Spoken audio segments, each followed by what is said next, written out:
I'm going to demonstrate a chain stitch for you. I'm going to do a single one just to show you how it starts, and you can use a chain stitch effectively to give a line of stitches a good effect, some texture, some bulk. You'll see how it's done. So I'm coming up to the front of my fabric and I'm going to go back down pretty much in the same place as I came up, but I'm going to leave a loop.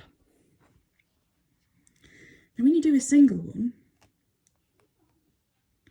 you come up just inside the loop, don't pull too hard.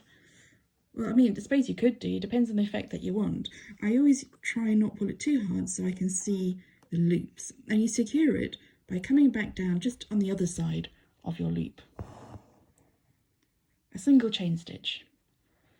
To do a line of chain stitches, you start off in a very similar way as your single chain stitch. Come up and go back down in the same place, leaving a loop. So you can either hold your loop down to see where you want to come up, or you can decide how far you want to come up by eye, pull it through, and then pull through your loop. And again, I don't want to pull it too tightly. Let's just straighten that loop. That loop didn't like being there. Now, whereas in the first loop, for a single one, you go back down on the other side of your loop to secure it. This time I'm going to go back down where I came up, a bit like the start. I'm going to leave another loop. And then I'm going to repeat. So I'm going to come back up through my loop, pull it, and then I'm going to go back down again in the same place on the inside of the loop and leave another loop. And so on and so forth. You carry on for as long as you need to. You can make different textures with different sizes of thread, with different lengths of stitches, individual stitches. Let me just finish this one. I'm going to leave another loop.